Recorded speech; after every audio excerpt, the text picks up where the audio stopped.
This might just be the perfect package on the Ram Rebel. I'll include a link to the Doug Smith Rams website in the description down below. If you have any questions, need any help, just ask for Hunter.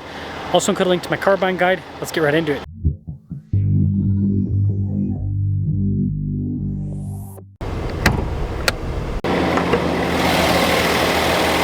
Under the hood is a twin-turbo 3-liter inline-6 that goes through an 8-speed. Fuel economy is 18 around town, 24 on the highway, with power outputs being 420 horsepower and then 469 pound-feet of torque. I'm trying to hit 500,000 subscribers before the end of the year. I'd really appreciate it if you'd help me out with that. And it is dusty out here. Anyways, 1500 Hurricane badge. You've got the venting on the hood as well. LED lights up front. We've got the completely blacked out growth, the Ram logo, skid plate protection underneath, fog lights, recovery points too. And you know what? I've always been a sucker for the looks of the Rebel. It's an aggressive looking pickup. Tire and wheel setup is 275 by 70 by 18, so it's a 33-inch tall tire. We've got completely blacked out wheels. This is equipped with Bilstein shocks, which are better for off-road use. And we've got chunky fender flares too. Two-tone paint job with the black there on the bottom. Black also continues onto the mirror caps and the door handles. And this has the Rebel decal, which is kind of hidden because of the metallic gray paint on this. Here comes the configuration. We've got the shorter bed, and then we've got the crew cab. Key fob features are remote start, got tailgate drop down, lock and unlock, and then the Ram logo on the back. LED lights in the bed, no bed line or anything like that, but you can always add that after the fact. One thing that's cool is the tailgate should be automatic. Yep, automatic raise. I find it interesting they put the baseline taillights on the loaded up Rebel, or a more loaded up Rebel. Anyways, blacked out badging there on the back. You also have the dual outlet exhaust tips and the upgraded rear bumper. That will cap things off for the exterior of this truck. Let's now check out the interior. Nice soft touch and stitching there on the door panel, and this trim here is kind of interesting. It's like vinyl-like. This also has the Harman Kardon sound system and no side steps, but we do have ice buckets. Now you do get the upgraded seats with this package, perforated all down the center, and it's a 60-40 split in the back. Legroom back here is good. We also have a storage pocket, nice trim around the cup holders, heated seats in the back, USB ports, and an outlet. And I wonder if this has the recline. Nope, no reclining seats in this. Let's now check out the front keyless entry, by the way. Blind spot monitoring with the mirrors. We've got memory seats with this truck. Front two windows are automatic. The mirrors also power fold in, and then you've got more nice trim on the front door panel. 1415 for the payload capacity of the truck. More of that leather trim here. Rebel logo on the side of the seat, again perforated down the center. Power adjustments on the side with lumbar support too. The passenger seat also has power adjustments with lumbar support. To the left of the steering wheel, we've got the pedal adjustments, and then the light controls just up above that. Let's hear the mighty roar of the Hurricane. Soft touch trim all around the steering wheel, perforated on either side so you can get a better grip. And then on the front face, on the right side starting, we've got stuff like the adaptive cruise control. And this has the hands-free driving. Well, kind of hands-free. You kind of have to have your hands still kind of slightly touching the steering wheel. But anyways, you got your gear limiter with your drive modes, controls for center stack, radio controls in the back too. Digital cluster that you can change what information's displayed here, and also the formatting. So very customizable, and it's the benefit of having a full digital is that you can, well, customize it. This truck comes with the 360 camera system. Still obviously a small view at the top of the screen, but the resolution's good. And speaking of screen, this comes with the larger unit, so it still has the climate controls on either side, radio controls too, but more stuff is built in the screen like the parking sensors. And then you've got that shortcut bar there. So you can see as I press different items, it responds like decently well. And yes, this does have the passenger screen off to the side. But yeah, it does take a second for some of the pages to load up. And can't forget, dual zone climate, heated and ventilated seats with this Rebel package, and heated steering wheel. Dial shifter, and then we've got advanced four-wheel drive system, so you've got auto, high, and low. You also have auto stop start. You can turn that off if you don't like that feature. Off-road cruise, and then we have an axle lock for the rear. Bunch of USB ports, even an HDMI. 2 phone charging pads, an outlet below all of that, and then the center console slides because this has the dial shifter. So you've got more utility with this whole bucket system, and it's this massive cavern of storage overall. Button for the power sliding rear window, and then this does have a panoramic center flip top too. 2026 Rebel. This has a lot, including the Rebel 2 package. $76,280, which puts it right in the middle between a GT and a regular Rebel when it comes to pricing. Let's see how the Rebel performs. We have set a record for this year. I have my highest thermostat temp recorded, 130 degrees, as you can see. Now, is it 130 degrees outside? Not quite. This parking lot is a huge heat sink. There is a giant steel facility right next door.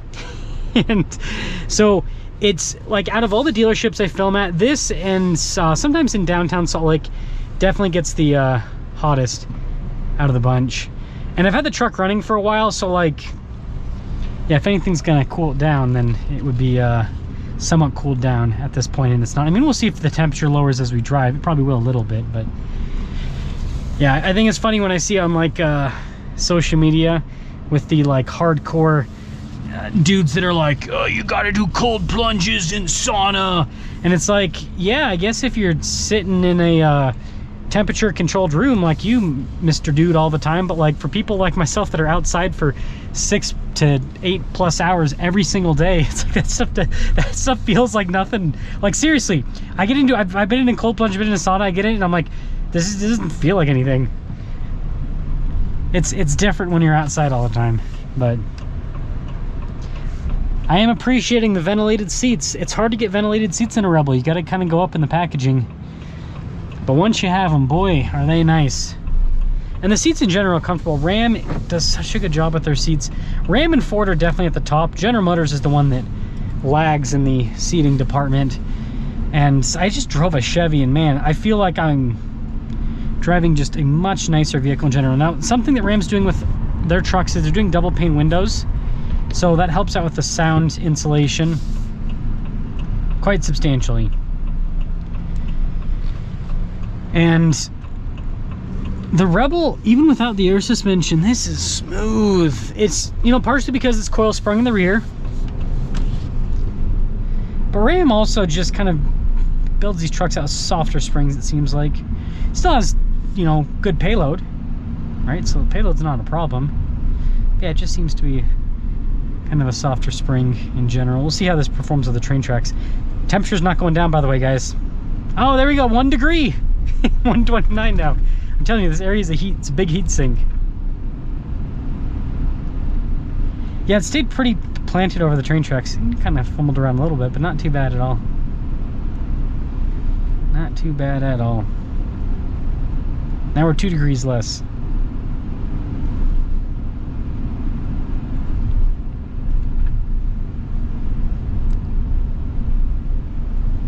Yeah, I love Rams, man. They're comfortable. The power delivery is great. And while everything's working, it's a great truck. The problem is some of this new tech they have is a little bit too much. And I've said in the past that they need to calm down on the tech, focus more on the mechanical stuff. Like, I'll tell you right now, Ram, if you're watching this, people would rather have a 6.4 Hemi under the hood than a passenger screen. People would rather have a 6.4 Hemi under the hood than have 2 phone charging pads. Now, 2 phone charging pads is great, but I think that Ram kind of forgets that the people that buy the trucks, they care more about the mechanical than the electrical. They want the electrical to work. The mechanical has to be there. I'd laugh if we get back and the temperature goes back up. Obviously, we've been driving around, so it's coming down a little bit on the thermostat. But yeah, this Hurricane, even the standard output's got great power. Doesn't sound the best, but it's quick. It does struggle in 2-wheel drive to put down the power, though. You really got to be in 4-wheel auto to really put down that power. Because again, it's got a lot of torque, and it's a high-strung engine. Oh man, I love Rams. They drive so well. So in conclusion, this is probably the Rebel sweet spot, probably. Because the base, I love the base Rebel because I like the red interior. I know a lot of you guys don't really like the red interior though.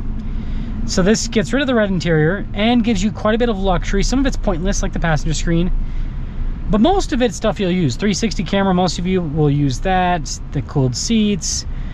2 phone charging pads is nice, right? You got one for you, one for the wife. So this has a lot of stuff that I think that people will actually use. And it's just comfortable and it's quiet. It really is luxe for a pickup truck. So let me know your thoughts on this packaging with the Rebel, but I think if you're going to get a Rebel, probably level 2 is the way to go.